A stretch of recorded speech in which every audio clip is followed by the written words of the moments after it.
I was born in Adelaide, a suburb called Stepney, way back in 1945, just at the end of the war. I was born, and I was the fourth child to my mum and dad, Howard and Florence Shepherd.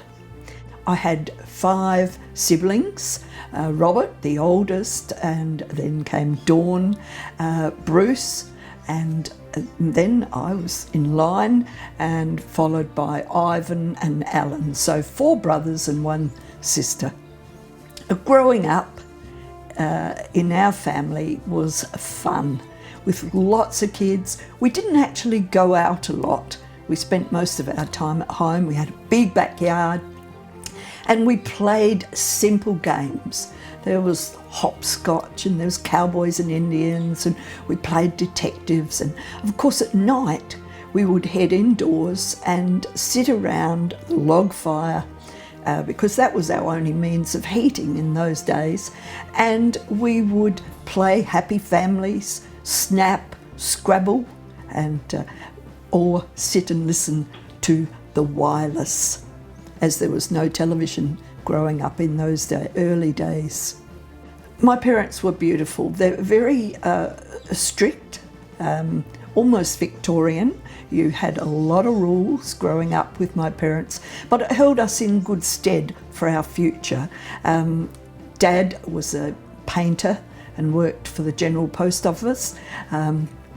Mum stayed at home and she did knitting and sewing. Dad grew everything we ate almost, and Mum made all our food homemade. There was no takeaways. And then she also knitted and sewed all our garments that we wore. I started my schooling at the age of 5 on Osmond Terrace, Norwood, and you know, I spent my entire schooling right up to 3rd year on that same road. So I went from Norwood Infant School to Norwood Primary to Norwood Girls Tech. School life was fairly hard. You worked hard, big classes. There was, you know, maybe 40 children in a class in those days, but we had a real mateship. I made many friends that I had right throughout my life. I played sport, I played basketball, I even played softball and netball, and of course I played plenty of games, sport with my brothers, because they were sort of pretty passionate about the backyard cricket. I had to leave school at 15 because we were fairly needy, and my parents needed that extra money and they couldn't afford to allow me to go on to school. So I took a job in the Commonwealth Government in the General Post Office in Adelaide, and I worked there as a phonogram operator. I would ring people and deliver a telegram over the phone. And of course we had boys on bikes. My brothers were telegram boys, so they would ride bikes and deliver the telegrams. I left the General Post Office job because women, married women, couldn't remain permanent in a position. I then had 2 years later, I had a son, and then when he was 6 months old, I began my life in the media, worked at the Advertiser newspaper in Adelaide. I worked at the Advertiser for many years in the editorial section, and then I left to have my second child, a little girl, and I then went to Channel 10 and worked as the evening receptionist. I began as evening receptionist because my husband could look after the children while I was at work in the evening. But soon as they went to school, I worked full-time at Channel 10, which of course is now Channel 7 in Adelaide. Media has given me the wonderful opportunities, and one of those opportunities is travel. I've travelled many parts of the world. I've been blessed to be able to take trips with people on board for a wonderful organisation. I've taken garden trips, I've taken history trips, right throughout Europe, many countries. I think maybe 30 countries in total. Norfolk Island, I've been to, Asia and Singapore and the beautiful gardens. I've been very blessed with travel. I've loved it. My favourite place overseas, I think, is Italy. And I've travelled to Italy many times. I've loved it. I've loved the culture. I've loved the scenery, the Amalfi Coast, and of course Tuscany, one of my favourite. And just recently I did my first trip to Sicily, and that was wonderful. One of my greatest passions is looking after, protecting and preserving our environment, because I want for my children and their children and their children to have a beautiful world that I have lived in.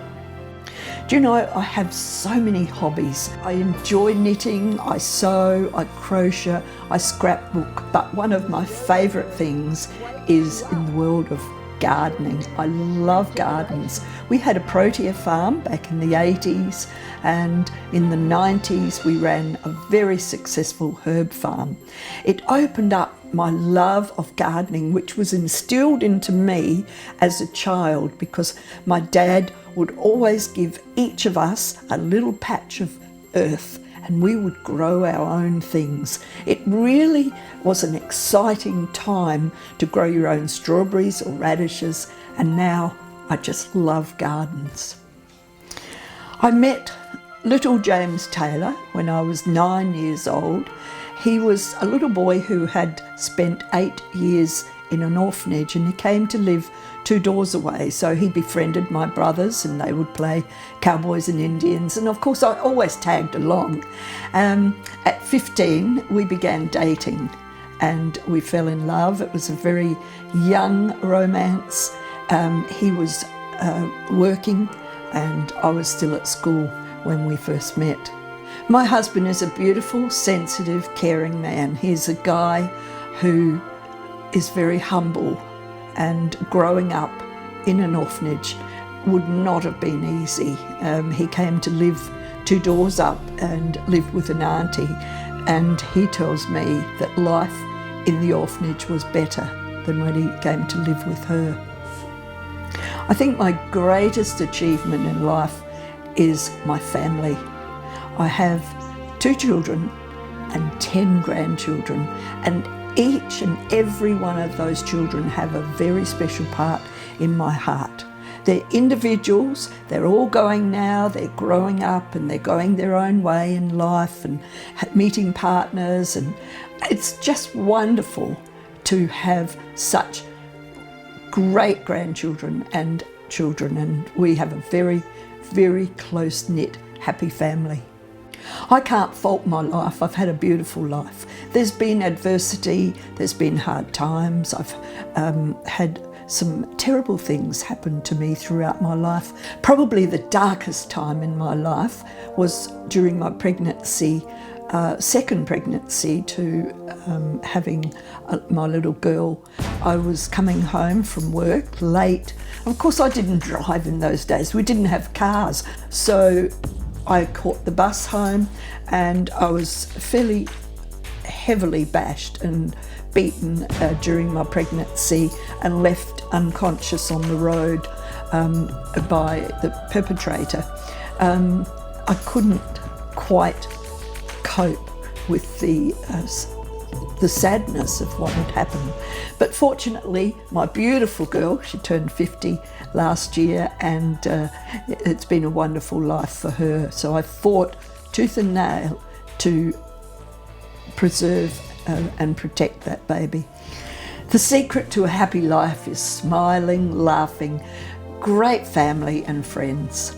And who wants anything else if you have that? Motherhood is the greatest gift that one can ever have.